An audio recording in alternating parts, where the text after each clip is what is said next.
A single gunshot echoed across the dusty plains of Yuba City, California, as Abigail Anderson stared in disbelief at her father, who had just shaken hands with the town's most notorious gambler, sealing her fate with nothing more than a nod and the exchange of a debt voucher.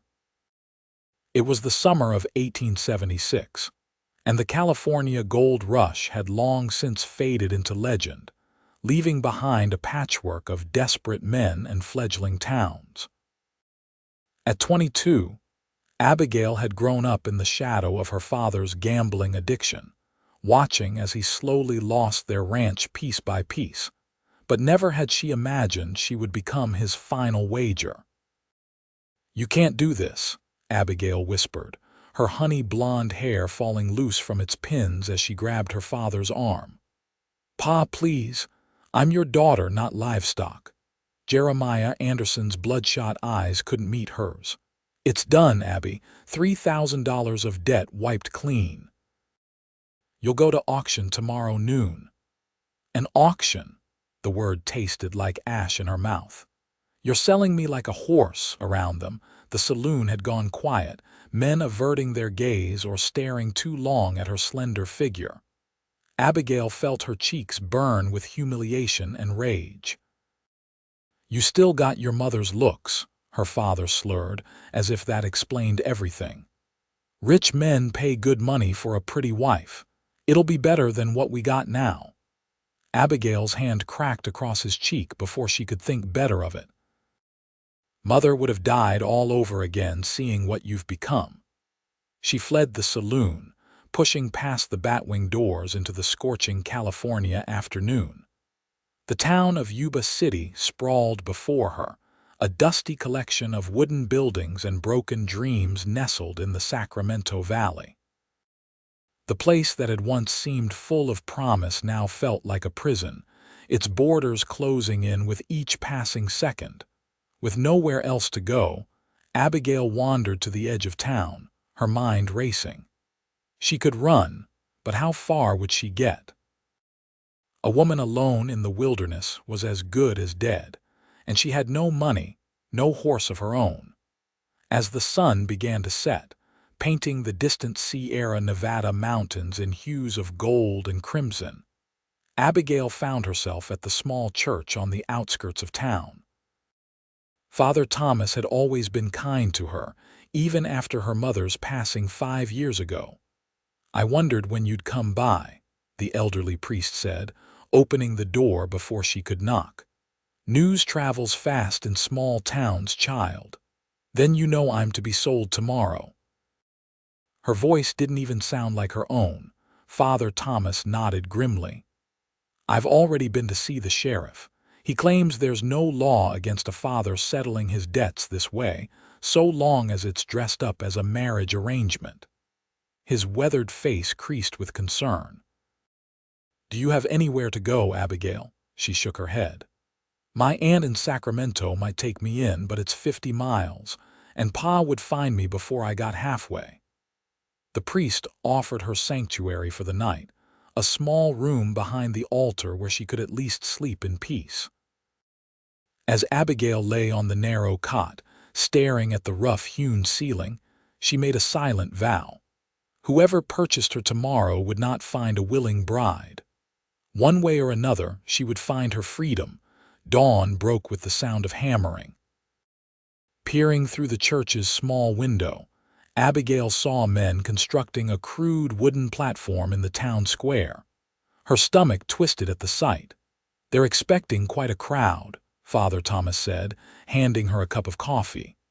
"Word spread to the neighboring towns overnight." "Is this really happening?" Abigail asked, her voice barely audible. "In America? In 1876, the law moves slower out west," the priest replied sadly, "and money speaks louder than justice. By 11 o'clock, the church could no longer shield her." 2 men arrived, her father and Frank Morton, the gambling house owner who held her father's debts. "Time to go, Abby," Jeremiah Anderson said, not meeting her eyes. Morton smirked. "Clean her up nice. A bath, some perfume. We want top dollar." "I'm not going," Abigail said firmly, backing toward the altar. Morton's hand shot out, gripping her arm painfully. "Your father's debt is my property, and now so are you until someone pays me more. This isn't a request, girl." Father Thomas stepped forward. "At least allow her some dignity, gentlemen. Let her walk to town on her own." "Where would she run to?" After a moment's consideration, Morton nodded. "1 hour. If she's not at the platform by noon, your father's debt doubles and we'll hunt her down besides." When they left, Abigail collapsed into one of the pews. "What am I going to do, pray?" Father Thomas said simply. "And know that God works in mysterious ways. Now come, let me escort you as far as I can." The walk to town felt like a funeral march. Abigail wore her Sunday best, a simple blue cotton dress with white trim that had once been her mother's.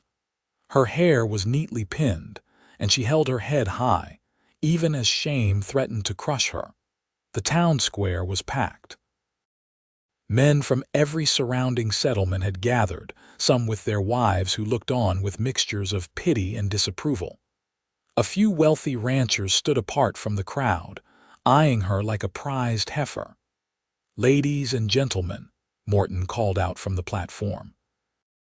"Today, we have a rare opportunity. The lovely Miss Abigail Anderson, just 22 years old, in need of a husband. Her father has authorized me to accept bids on her behalf, with the understanding that the winner will receive her hand in marriage." Abigail was forced onto the platform, her legs trembling beneath her skirts. The crowd's murmurs grew louder. "She can cook, clean, and run a household," Morton continued. "Educated at the Sacramento Ladies' Seminary until her 16th year, a virtuous girl of good family." The bidding began at $500.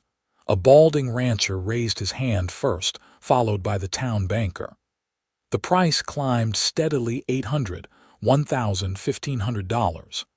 Abigail felt dizzy, disconnected from her body as men casually bid on her future.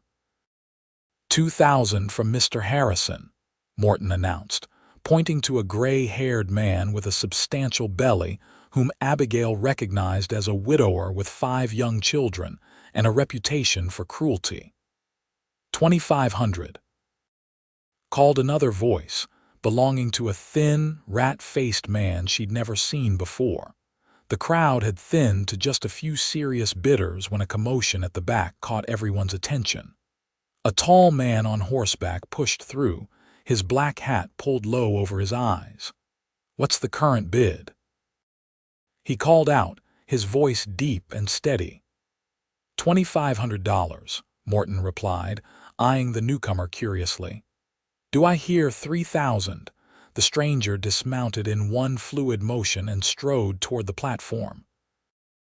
Abigail could see him clearly now, a man perhaps in his late 20s, with broad shoulders and a face tanned by the sun. His eyes, startlingly blue against his weathered skin, met hers briefly before turning to Morton. "4,000, he said calmly. A gasp went through the crowd. Morton's eyebrows shot up. $4,000. I don't believe I caught your name, sir." "Blake Prescott," the stranger replied, removing his hat to reveal dark brown hair. "Recently of Colorado, now settling in these parts. 4,000 going once." Morton looked around expectantly, but the other bidders were shaking their heads. No one could or would match such a sum. 4,000 going twice. "Sold. To Mr. Blake Prescott for $4,000. The crowd erupted in chatter as Blake climbed the steps to the platform. Up close, Abigail could see the fine lines around his eyes, suggesting he smiled often, though his expression now was serious. "Sign here." Morton thrust a document at Blake. "Marriage license. Judge Wilson can perform the ceremony right now." Blake took the paper but didn't sign. Instead, he turned to Abigail. "Miss Anderson, I'd like a word in private before we proceed." Morton frowned.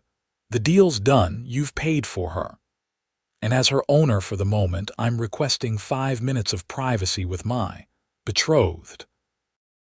There was a dangerous edge to Blake's voice that made Morton step back. Fine. The sheriff's office is empty. 5 minutes. Blake offered Abigail his arm with a formality that seemed out of place in the crude proceedings. Numb with shock, she took it, allowing him to lead her across the dusty street to the small sheriff's office. Once inside, Blake closed the door and immediately released her arm, creating a respectful distance between them. "Miss Anderson," he began, his tone softer than before, "I want to make something clear. I have no intention of forcing you into marriage." Abigail stared at him in disbelief. "What? I purchased your contract to give you a choice, something your father and that snake Morton refused you." He ran a hand through his hair. "My ranch is about 20 miles north of here. You're welcome to stay there as my guest until you decide what you want to do." "Why would you do this?" Suspicion colored her voice. $4,000 is a fortune. A shadow crossed Blake's face. "Let's just say I've seen what happens when women are treated as property. It's not something I can stomach."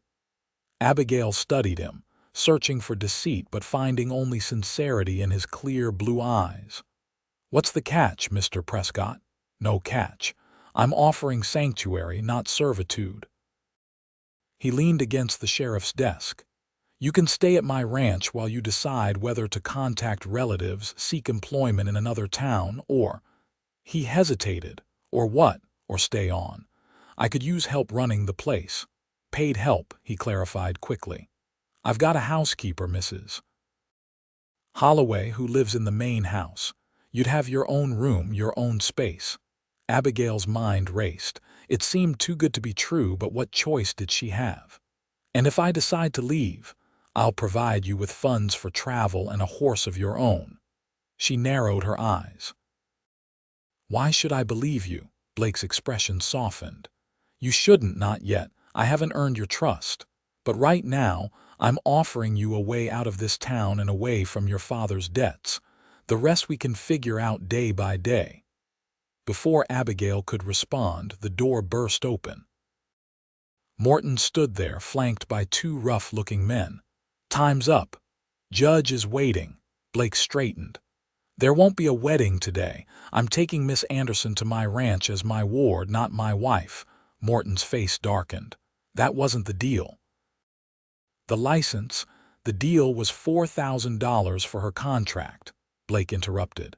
"You've been paid. What happens next is between Miss Anderson and myself."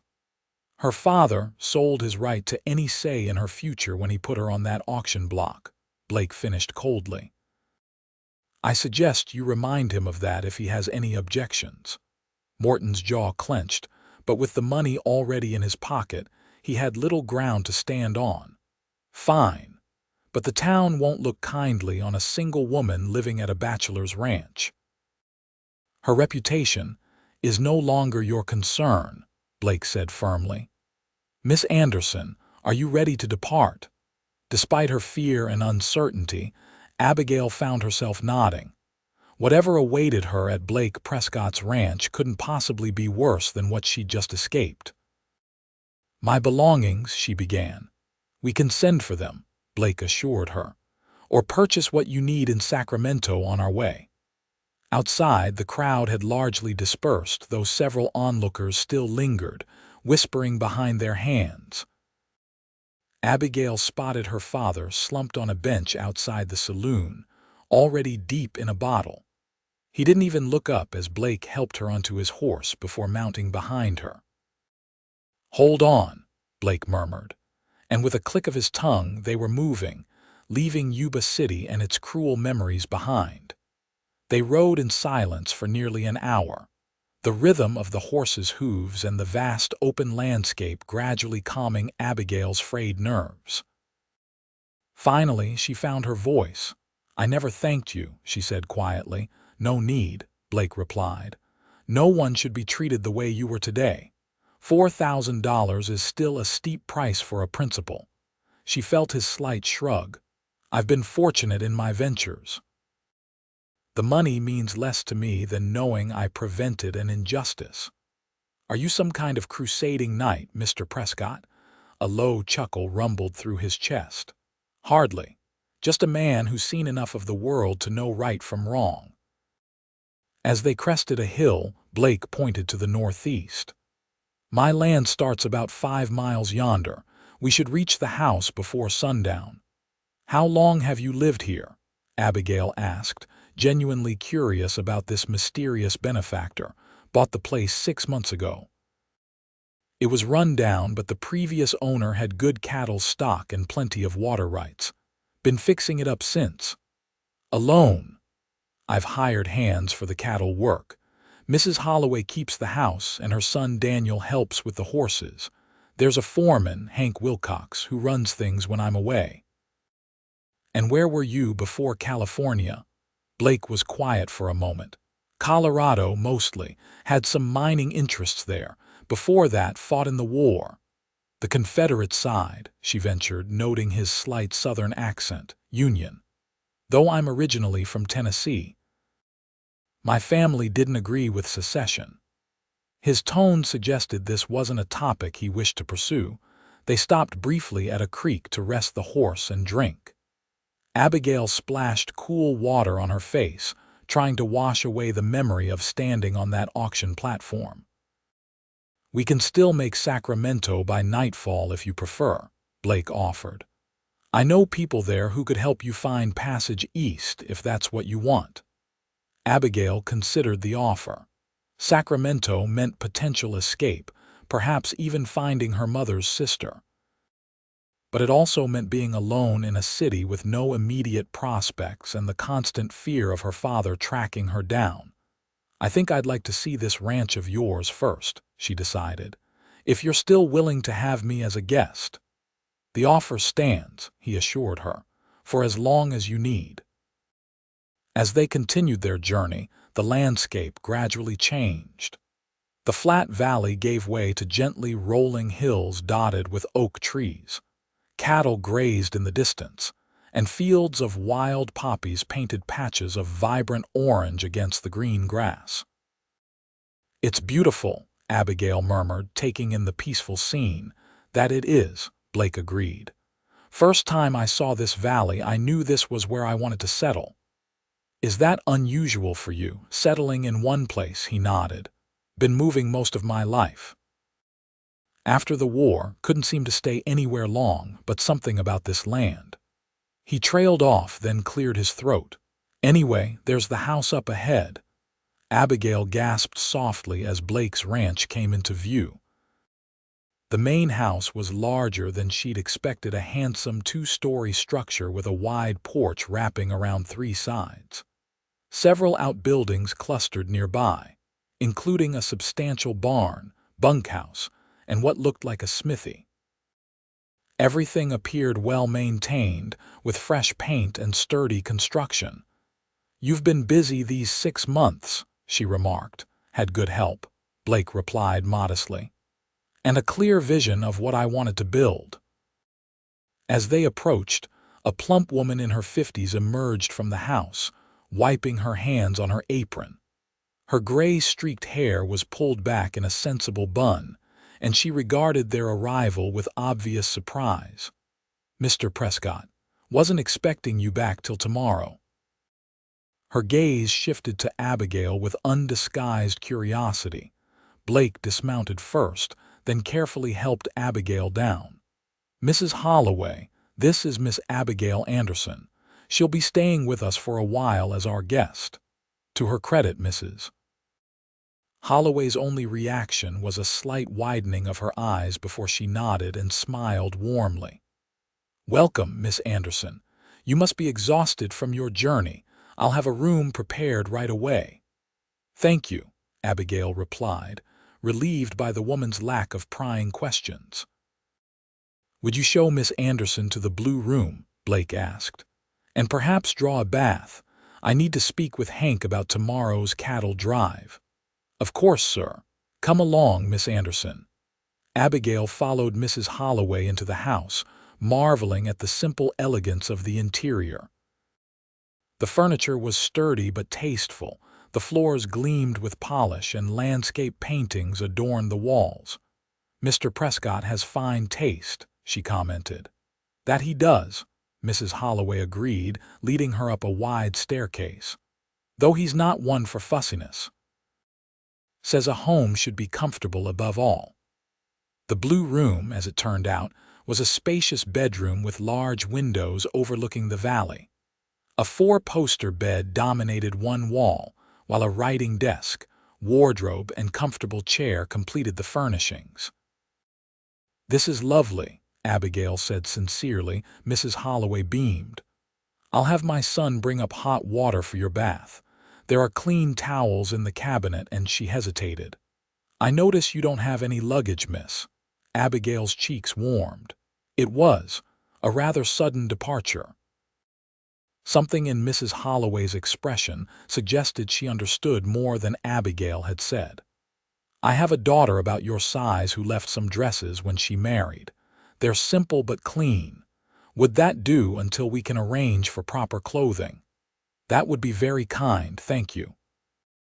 Left alone, Abigail moved to the window, gazing out at the ranch bathed in the golden light of late afternoon.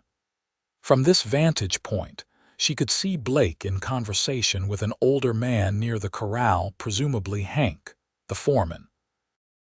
Blake gesticulated as he spoke, his posture relaxed but authoritative. What sort of man pays $4,000 to rescue a stranger? She wondered. And what does he really expect in return? The bath that followed was heavenly, her first proper one in weeks, given the water shortages in Yuba City that summer. Mrs. Holloway had provided lavender soap and a clean nightgown, along with two simple day dresses that, while slightly large, would serve her needs. Refreshed and feeling more human, Abigail ventured downstairs when Mrs. Holloway called her for dinner. The dining room was informal but inviting, with a table that could seat 8 comfortably.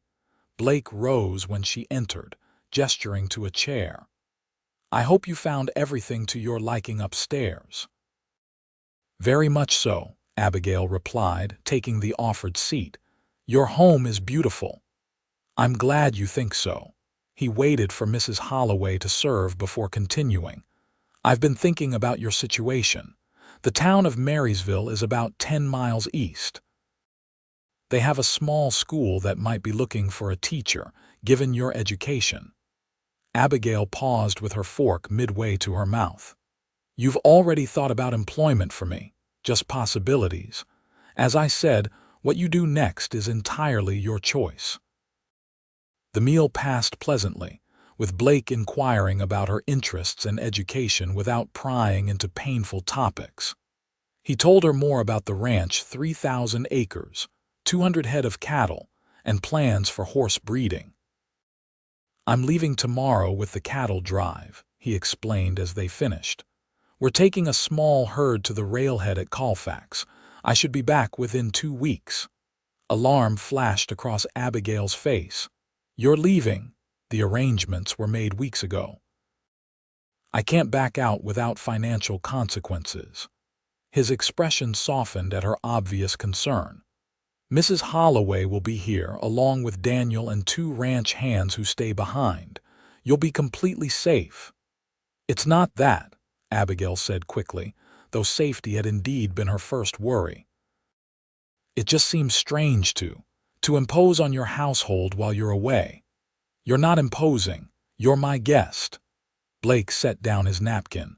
"But if you'd prefer to make other arrangements before I return—" "No," Abigail interrupted. "I'm grateful for your hospitality, truly." Later, as she prepared for bed, Abigail tried to make sense of her tumultuous day. That morning, she'd awakened in the church, facing a future as someone's purchased bride. Now she was in a beautiful room in a stranger's home, with promises of freedom and choice she hadn't dared hope for. It seemed impossible, like something from a dime novel. Yet Blake Prescott appeared genuine in his intentions. There had been no inappropriate glances, no suggestive comments, nothing to indicate he expected anything beyond gratitude. Still, Abigail knew the world well enough to be cautious. Good deeds rarely came without cost, especially from men. As she drifted toward sleep, she resolved to keep her guard up and her options open. Blake Prescott might be her rescuer today, but tomorrow was still unwritten. Dawn broke with the sounds of activity, men calling to each other, horses neighing, the lowing of cattle. Abigail dressed quickly in one of Mrs. Holloway's daughter's gowns and made her way downstairs. The kitchen was a flurry of activity, with Mrs. Holloway preparing enough food for an army. "Good morning, Miss Anderson. The men are heading out with the herd today, so it's a big breakfast." "Can I help?" Abigail offered, rolling up her sleeves. Mrs. Holloway looked surprised but pleased. "Could you manage the biscuits? The dough's already mixed." By the time the ranch hands filed in for breakfast, Abigail had helped prepare a feast of biscuits, eggs, bacon, and fried potatoes. Blake entered last, already dressed for the trail in sturdy clothes and boots. "Miss Anderson," he nodded, seeming surprised to see her helping serve. "You didn't need to do this." "I'm not one for sitting idle," she replied, passing him a plate. "Besides, Mrs. Holloway has been very kind." The meal was a boisterous affair, with 7 ranch hands plus Hank, Blake, and Daniel Holloway all eating as if it might be their last proper meal for days, which, Abigail realized, it probably would be. After breakfast, Blake sought her out as the men made final preparations. "I've left instructions with Mrs. Holloway regarding anything you might need," he said. "There's money in the study safe if you require new clothes or personal items." "That's very generous, but please," Blake interrupted gently, "accept it as part of my offer of sanctuary." "I meant what I said about giving you choices, and those are harder to make when you're without resources." Put that way, Abigail found it difficult to refuse. "Thank you." Blake hesitated, then continued. "One more thing, your father," Abigail tensed. "What about him?" "I've asked Hank to have some of the hands keep an ear out in town. If there's any indication he's looking for you or causing trouble, they'll let us know immediately." The thoughtfulness of this precaution touched her. "I appreciate that." "Well then," Blake said, settling his hat on his head, "I should be off. 2 weeks, give or take a day." "Safe travels, Mr. Prescott." He tipped his hat. "Blake, please. After yesterday, I think we've moved beyond formalities." With that, he strode toward his waiting horse. Abigail watched from the porch as the cattle drive departed, a cloud of dust rising behind them as they moved the small herd east toward the railroad. The first days at the ranch passed in a blur of new routines. Despite Mrs. Holloway's protests that guests shouldn't work, Abigail insisted on making herself useful. She helped with cooking, mending, and even some light gardening in the kitchen plot. "Never seen a young lady so eager to get her hands dirty," Mrs. Holloway remarked on the 3rd day as they shelled peas together on the porch. "I've never been afraid of hard work," Abigail replied, "and it helps me think." "And what are you thinking about so hard, if you don't mind my asking?" Abigail hesitated.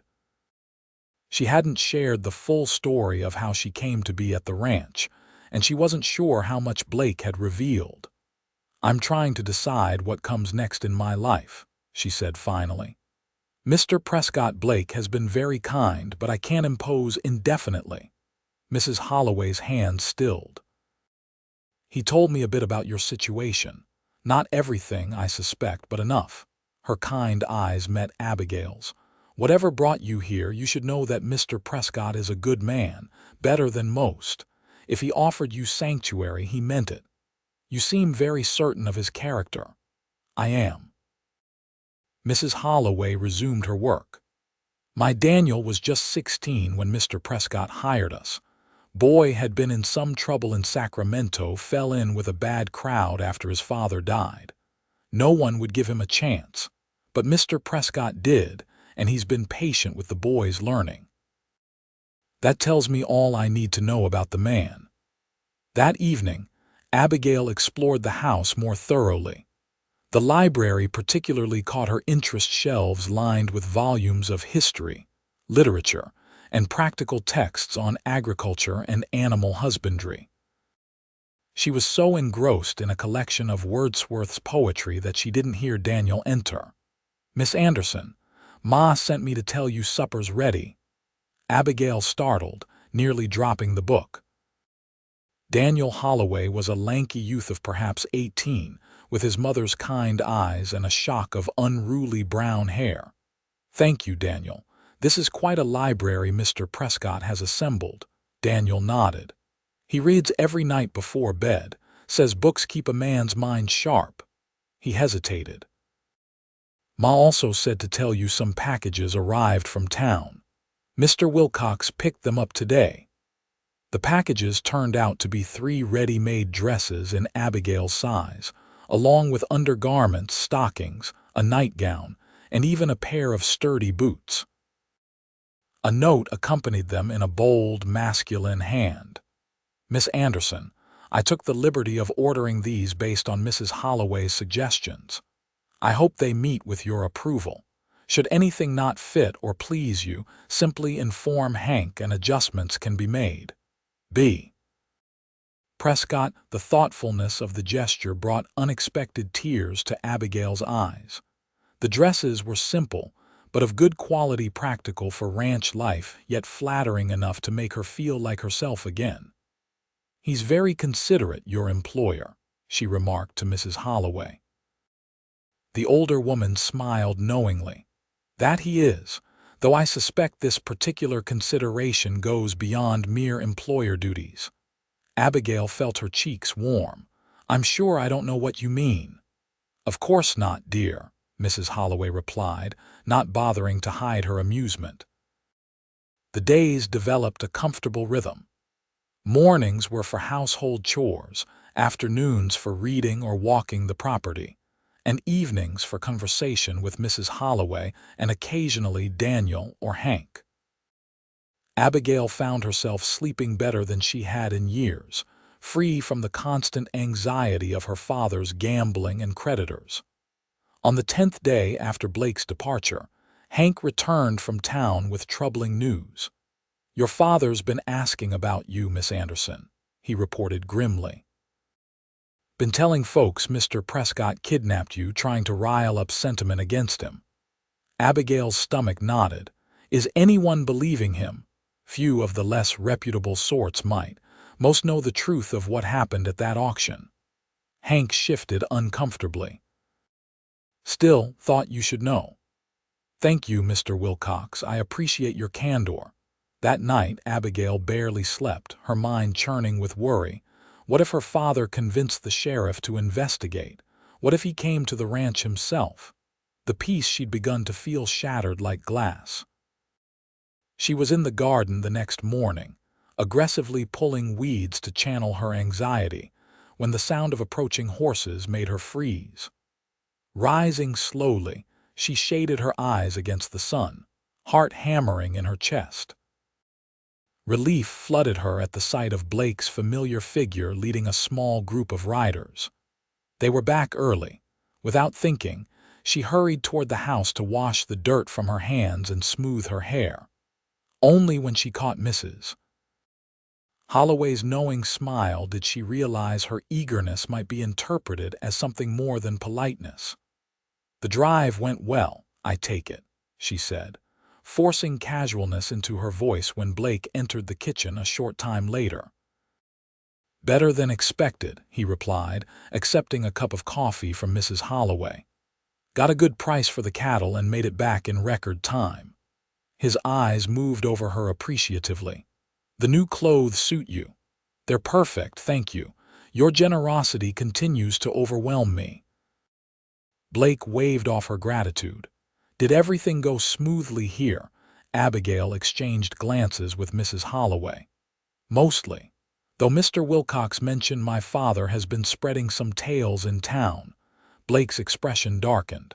"Yes, I heard about that when we passed through Yuba City. That's partially why we pushed to get back early. Is there trouble? Abigail asked, anxiety sharpening her voice. Nothing we can't handle, Blake assured her. But I think it's time we establish the truth of your situation more formally. What do you mean? I'd like you to come with me to town tomorrow.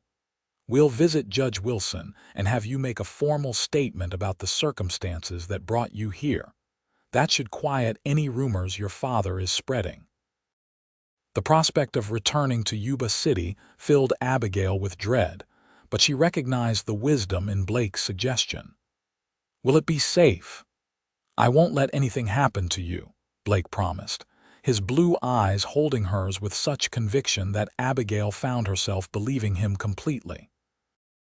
The journey to Yuba City the next day was tense but uneventful. Blake had insisted on bringing Hank and another ranch hand as additional protection, though they kept a respectful distance to allow for conversation. Have you given any thought to your plans? Blake asked as they rode side by side. Abigail had, in fact, thought of little else during his absence. I've been considering your suggestion about the teaching position in Marysville. I enjoyed my time at the seminary and always thought I might teach someday.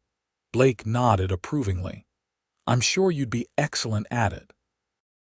If you'd like, we could visit the school after we've concluded our business with the judge. That would be kind, though. She hesitated. Though, I've also grown rather fond of life at the ranch, Abigail admitted, surprising herself with the confession. Mrs. Holloway has been teaching me about managing a household of that size, and I find I have a talent for it. A smile spread across Blake's face. Is that so? It is, Abigail continued, emboldened by his response. In fact, I was wondering if you might consider a different arrangement. One where I stay on at the ranch, but as an employee rather than a guest. Blake's smile faded slightly. An employee, a housekeeper, or perhaps an assistant to Mrs. Holloway. I could earn my keep properly rather than accepting charity. Blake was quiet for a long moment, his expression unreadable. If that's what you want, of course I'd agree. But you should know it's never been charity, Abigail. I've enjoyed having you at the ranch. Something in his tone made Abigail's heart beat faster, but before she could respond, they crested a hill and Yuba City came into view. We're nearly there, Blake said, his voice returning to its normal businesslike tone. Stay close to me. The town looked much as it had 2 weeks ago, though the platform where Abigail had been auctioned was thankfully gone. Still, she felt eyes on her as they rode down the main street toward the courthouse. Judge Wilson was a stern-faced man with spectacles and a surprisingly kind manner once the initial introductions were made. He listened carefully as Abigail recounted the events leading to her father's attempt to sell her. Most irregular, the judge muttered, making notes. While there's no specific law against a father arranging a marriage for his daughter, the public auction aspect crosses into territory normally reserved for property, not persons. Precisely why I intervened, Blake said. I had no intention of forcing Miss Anderson into marriage. I merely wished to remove her from an untenable situation. Judge Wilson peered at them over his spectacles. And your current arrangement, Miss Anderson is my guest, Blake stated firmly. She is free to stay or leave as she chooses. I see. The judge turned to Abigail. And do you confirm this account, Miss Anderson? You are under no coercion or obligation to Mr. Prescott. None whatsoever, Abigail assured him. Mr. Prescott has been nothing but honorable and respectful. The judge nodded, seemingly satisfied. I'll make an official record of your statement. That should quiet any rumors about impropriety or kidnapping. He fixed Blake with a pointed look. Though you must understand how unusual your situation appears to outsiders, Mr. Prescott. I'm well aware, Blake replied dryly. but I've never been overly concerned with appearances when they conflict with doing what's right."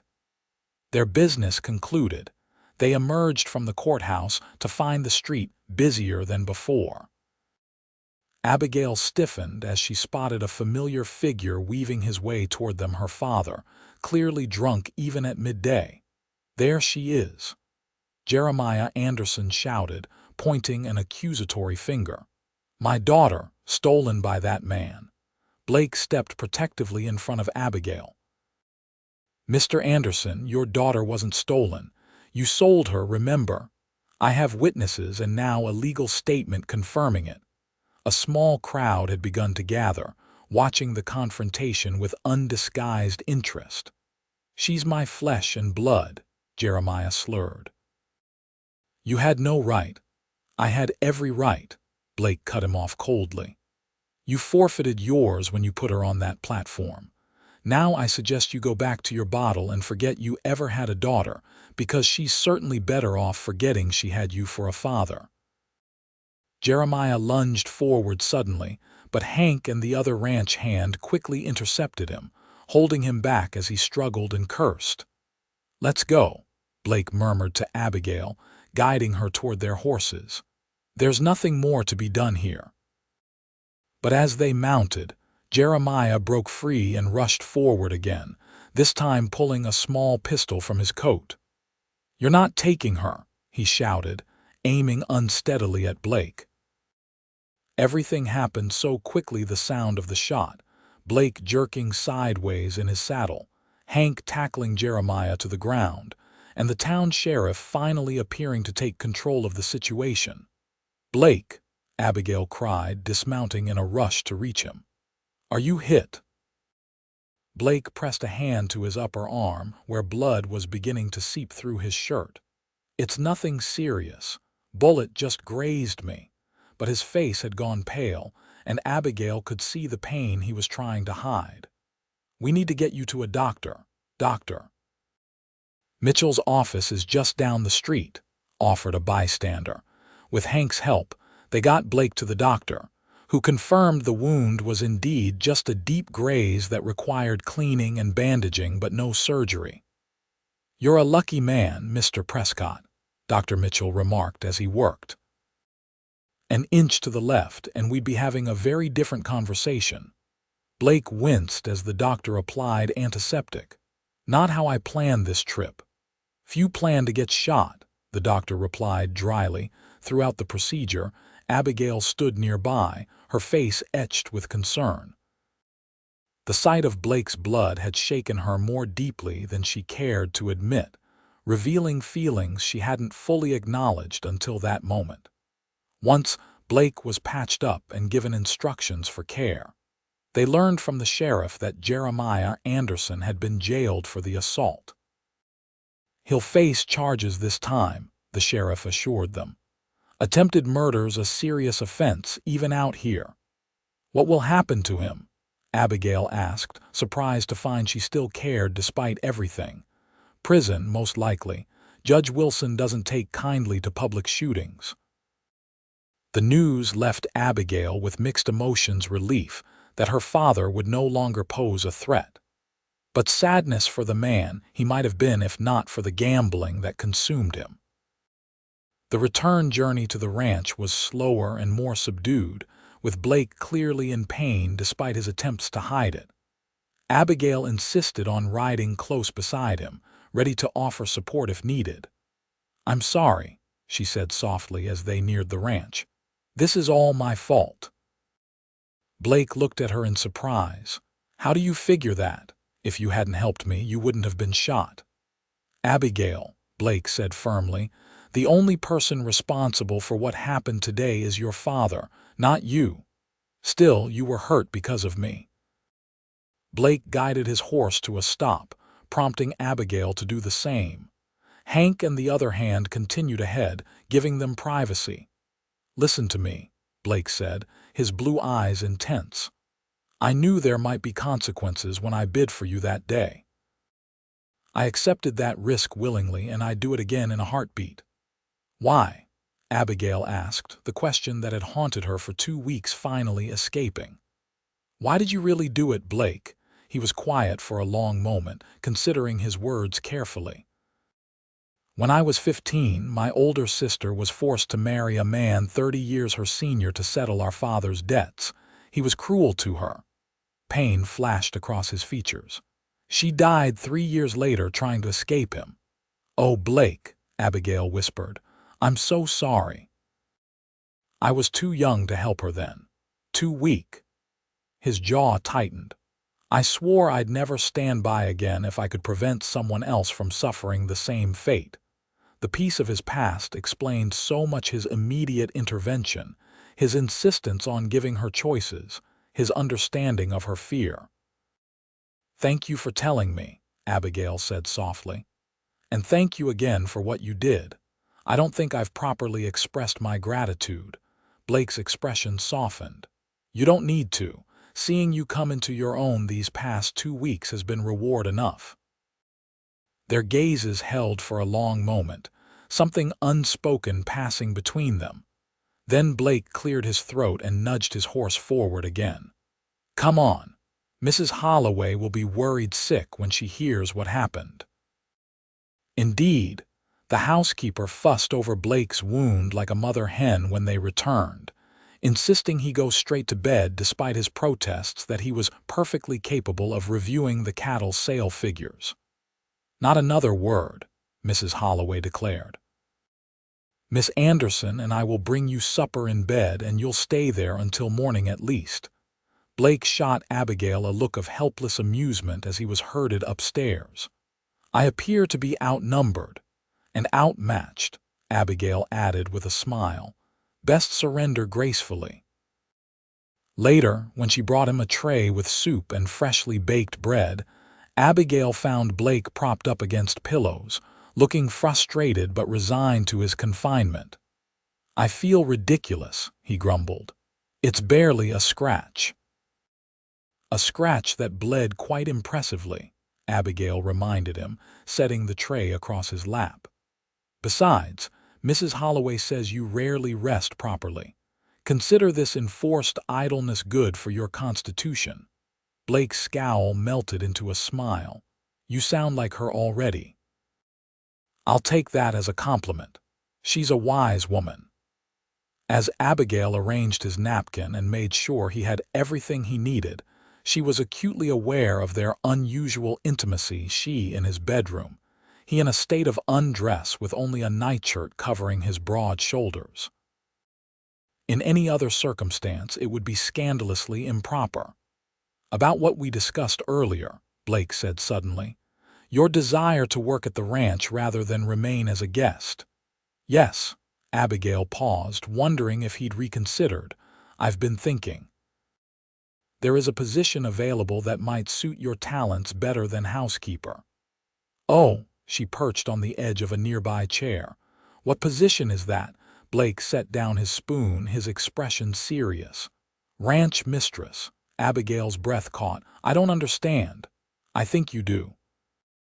Blake's voice was gentle but direct. I'm asking if you'd consider becoming my wife, Abigail. Of all the possibilities she'd imagined for her future, this hadn't been one. Not so soon, not so unexpectedly. Blake, we barely know each other. I know, he acknowledged. And I'm not asking for an immediate answer. I want you to take all the time you need to consider. He ran a hand through his hair. But I also want you to know that my feelings for you are genuine. These past 2 weeks, watching you adapt to life here, seeing your strength and grace despite everything you've been through. He trailed off, then finished simply. I admire you, Abigail, more than I can properly express. Abigail's mind whirled. This man had saved her, respected her, and now offered her a future she hadn't dared dream of. Yet caution held her back. Is this because you feel responsible for me? Because if so, it's not, Blake interrupted firmly. Though I understand why you might think that. Then why now? Why not wait until we know each other better? Blake considered this. Perhaps because today reminded me how fragile life can be, or perhaps because I've spent too many years alone and recognize something rare when I see it.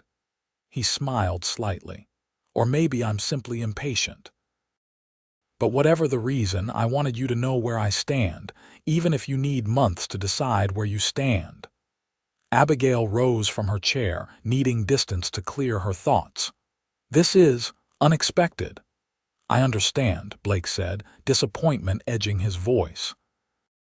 Please forget I mentioned it if it makes you uncomfortable. No, it's not that. Abigail turned back to him.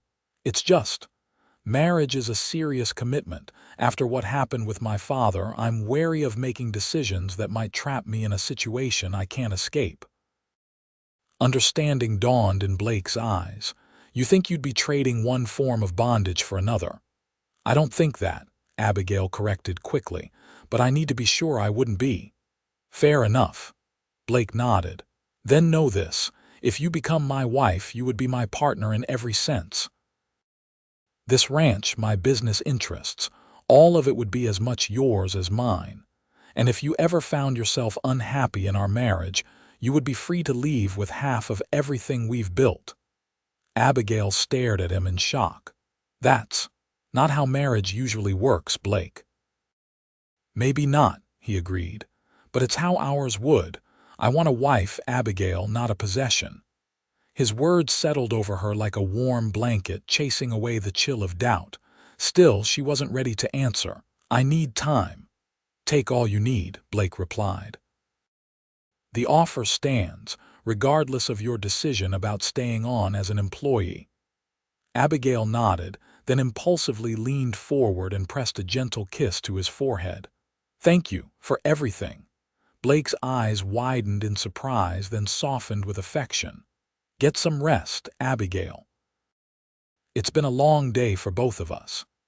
The following weeks brought a subtle shift in the atmosphere at the ranch.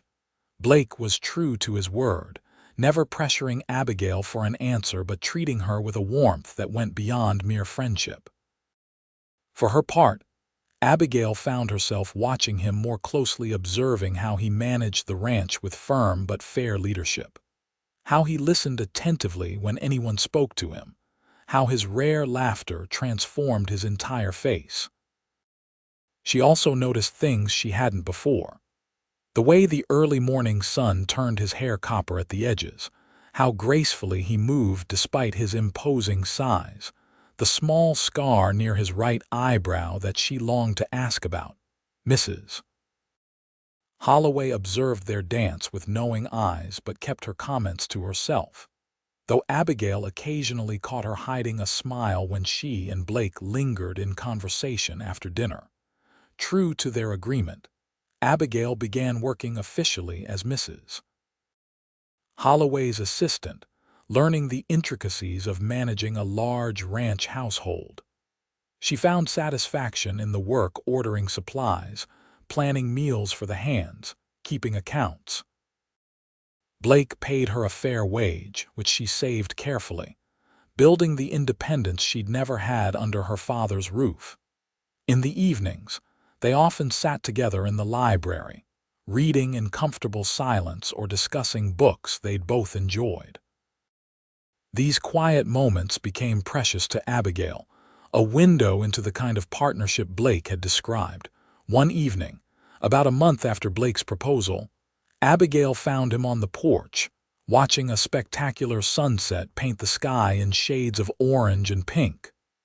"Mind if I join you?" she asked. Blake smiled, moving over on the bench to make room. "I was just thinking about you." "Oh, good thoughts, I hope. Always."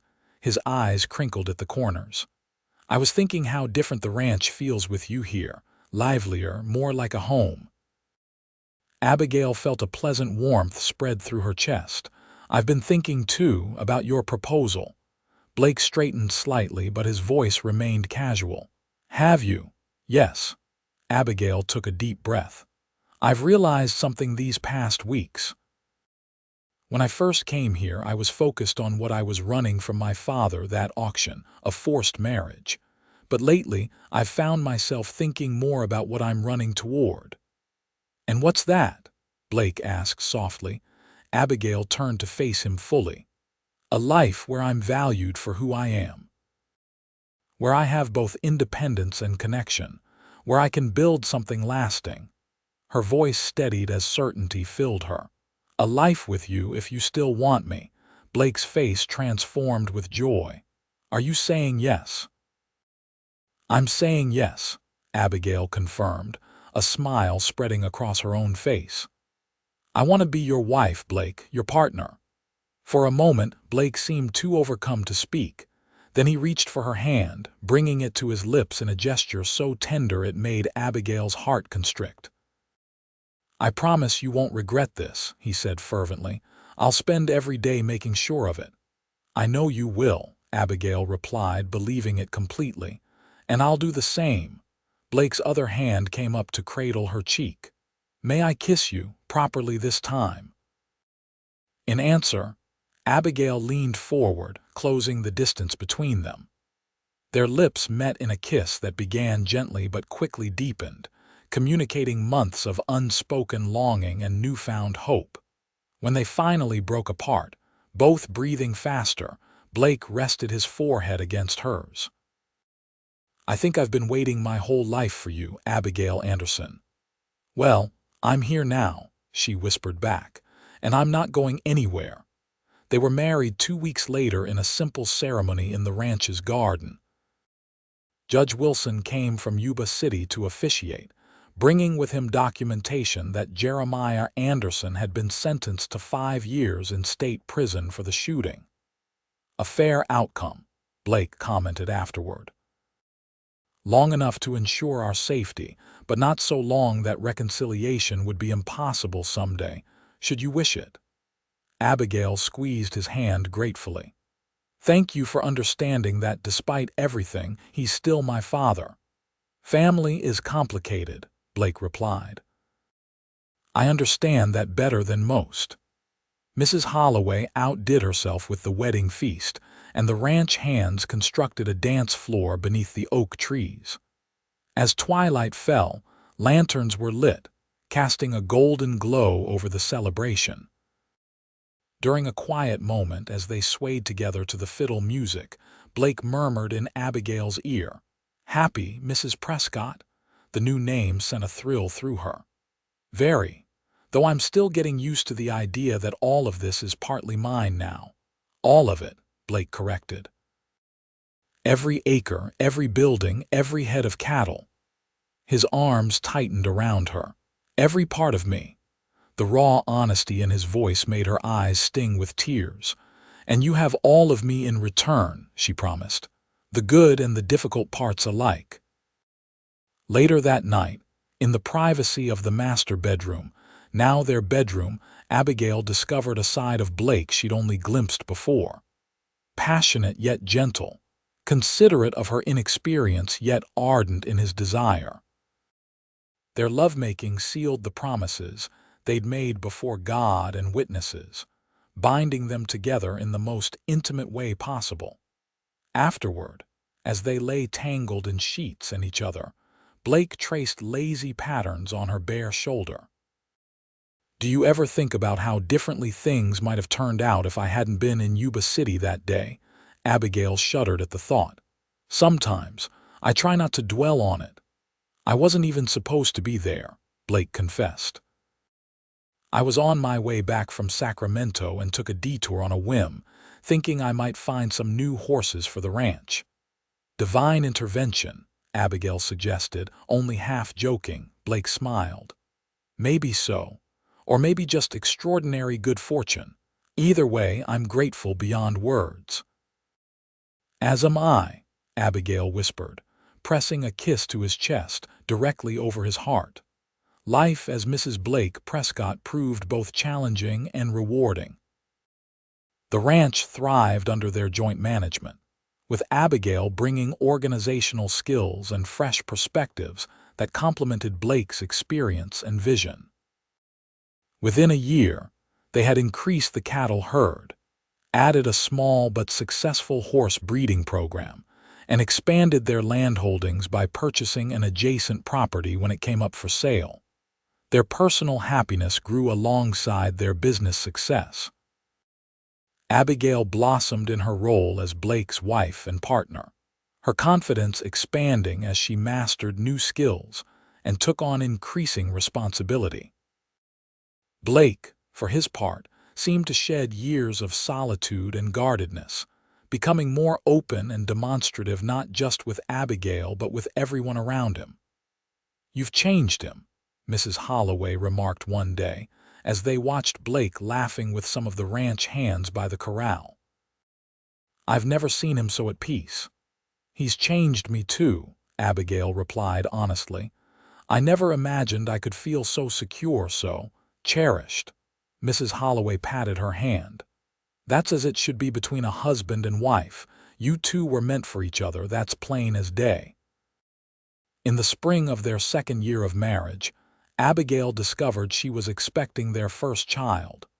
Blake's reaction to the news was everything she could have hoped for: joy, excitement, and tender concern for her well-being.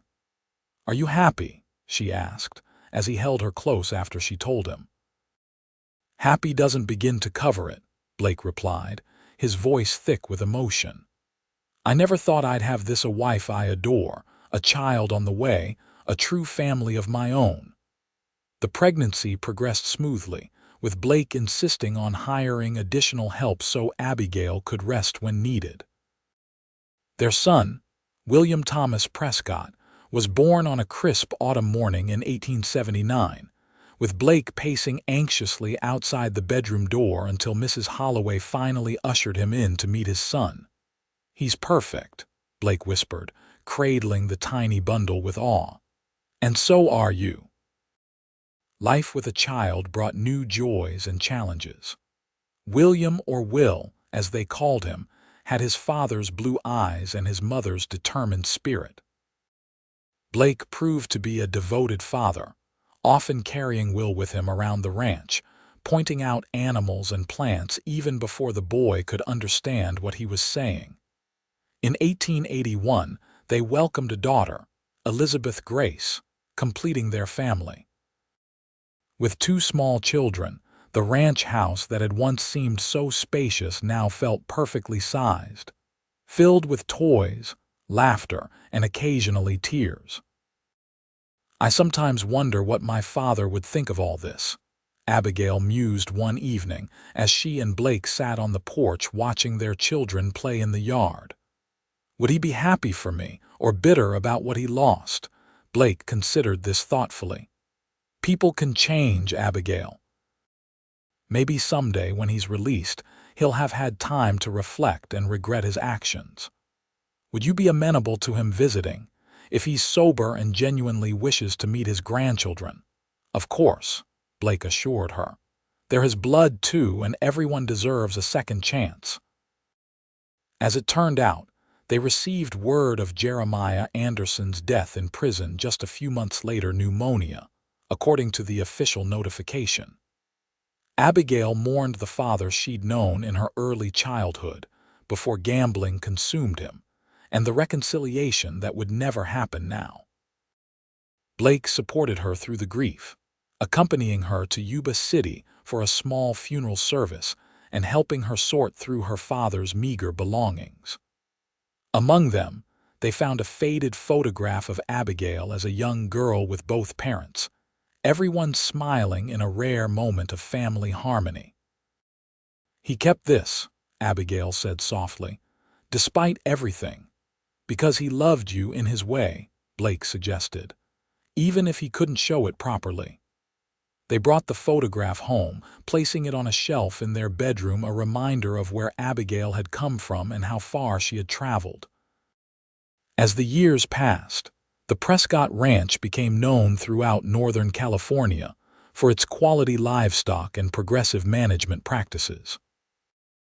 Blake and Abigail's partnership extended beyond their personal relationship, earning them respect in business circles that had initially been skeptical of a woman's involvement in ranch operations. Will grew into a thoughtful young man with his father's head for business and his mother's compassion. Elizabeth, or Betsy as everyone called her, was spirited and independent, with a natural talent for working with horses that amazed even the most experienced hands. In 1891, 15 years after that fateful day at the auction, Blake and Abigail hosted a grand celebration for their anniversary. Friends, business associates, and ranch employees past and present gathered to honor the couple and the thriving enterprise they had built together. During the festivities, Hank Wilcox, now silver-haired but still serving as foreman, raised a toast to the best boss a man could ask for, and the lady who made him even better. 15 years ago, Mr. Prescott made the best investment of his life when he bid on Miss Abigail. Here's to many more years of prosperity and happiness. Later, as the party wound down and they walked arm in arm back to the house, Blake asked, "Was it worth it? These 15 years with a stubborn rancher?" Abigail smiled up at him, the love in her eyes undimmed by time. "The best investment of my life too, Mr. Prescott. Even with all the hard work, the droughts, the difficult births, the times we nearly lost everything." "Especially then," Abigail replied firmly. "Those were the times we leaned on each other most, when I knew without doubt that I'd made the right choice." Blake stopped walking, turning to face her fully. In the moonlight she could see the boy he'd been and the older man he would become, all wrapped up in the husband she adored. "I love you, Abigail Prescott," he said simply. "More today than yesterday and not as much as tomorrow." "And I love you," she replied, rising on tiptoes to kiss him. "My rescuer, my partner, my heart." As they continued toward their home, where their children slept peacefully and their future stretched bright before them, Abigail reflected on the strange twist of fate that had brought her to this moment. Her father's terrible decision, Blake's impulsive bid, her own leap of faith, all had combined to create a life she could never have imagined that day in Yuba City. From being sold like property to becoming the mistress of a thriving ranch and the beloved wife of a good man, Abigail's journey had been extraordinary. But perhaps most extraordinary of all was the simple truth at its center, that sometimes, from the darkest moments can come the greatest light, and that true freedom comes not from the absence of bonds but from choosing the right ones. And in Blake Prescott, Abigail had chosen very well indeed.